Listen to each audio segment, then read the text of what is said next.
We had a lot of developments in the fight against COVID-19 in the past 24 hours. I'm joined by Dr. David Winter from Baylor Scott White Health this morning to help break it down for you. Okay, Dr. Winter, let's start with these boosters. So the ACIP met yesterday. That's a panel, by the way, of independent advisors to the CDC. So they voted unanimously, as we just heard, to recommend boosters for anyone who received initial doses of Moderna and J&J COVID vaccines. And this whole idea of mixing and matching. So let's break down who is eligible at this point. And I think there's a lot of confusion. Everyone's kind of going, how can I get a booster? When can I get a booster? What about me? What about me? What about me? Yeah, lots of confusion. First with J&J, if you had J&J and it's been more than 2 months, you should probably get another vaccine. Any of the three is fine. You should get another one. Now, if you had Pfizer or Moderna and it's been 6 months now, then if you're 65 or older, you should get one. If you're 50 or older with underlying medical conditions, you should get a booster. Or if you work in an area where there's likely to be increased transmission of the coronavirus, healthcare workers, grocery store workers, teachers, you should get one. Or if you work or live in a nursing home, you should get a booster. So those are the ones that very clearly need to get one now or most likely should get one right now, Sonia. So this idea of mixing and matching, I've heard, it's okay. We just heard in the piece that Ariel presented that it's okay, but I've actually seen and was hearing data shows that it might actually be better in terms of antibody response if you do mix and match. So let's say I got Pfizer initially. Should I get Moderna, or will it make that big of a difference? I think it's important to emphasize that whatever you get, even if it's the same one, you have an increased boost, increased immunity. So it doesn't really matter much. Maybe a slight edge if you switch. That's not really confirmed yet, Sonia. So I recommend people get the one that's easiest to get right now. Okay, and then we've had a question actually from our floor director right here in the studio who's asking, well, does the third one hit as hard as, let's say, the second one in terms of the symptoms after you get that shot? Yeah, I've had a lot of questions of the same. In my experience so far, the folks who have gotten it, the third shot tends to be less. Certainly not more than the second, maybe the same, but typically less. So it's not a bad thing to get a booster shot.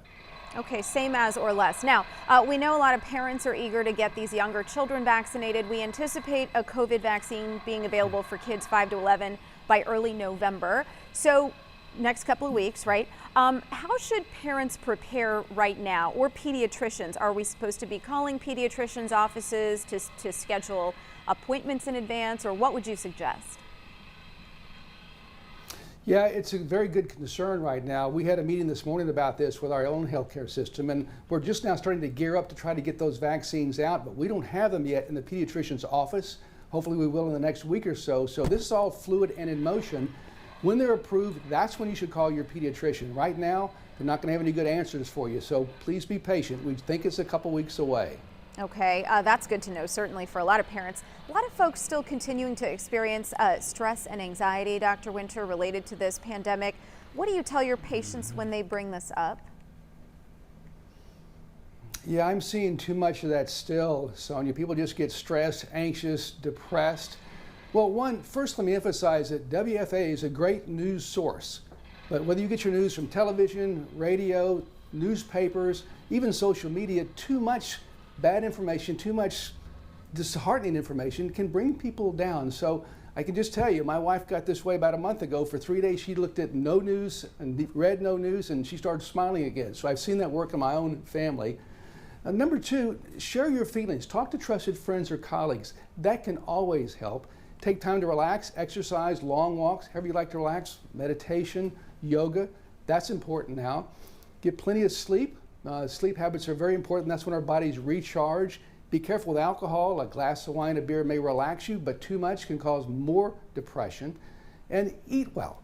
I'm seeing too many folks, I'm saying, now you have the COVID-19 or the COVID-20 or the COVID-25 because that's how much weight you've gained. Watch your portions. So those are my tips. Now, Sonia, you're an expert in this category. What would you add to that? Oh my gosh, adding to it would be difficult. I would say, hydration, exercise, which you mentioned going for a walk, but all of the things that fill, I guess, your cup, right? So you mentioned friends, support from colleagues, feeling loved and supported, I think, and heard is so important right now, and checking up on people too, really checking up on people.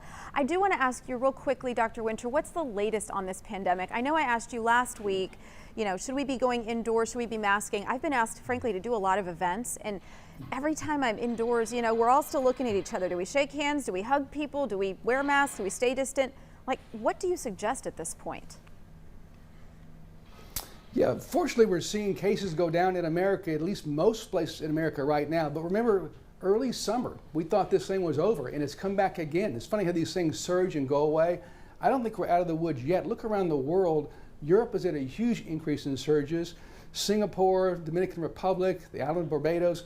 Russia is their worst surge ever. In fact, they're calling for a 10-day shutdown. So this battle's not over. I think we should continue to try to get a vaccine when we can. Wear a mask, stay out of crowds, wash your hands. It can well come back, Sonia. I'm very concerned about that.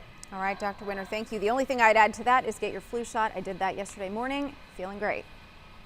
Thank you. Good to see you. Indeed. Thank you, Sonia.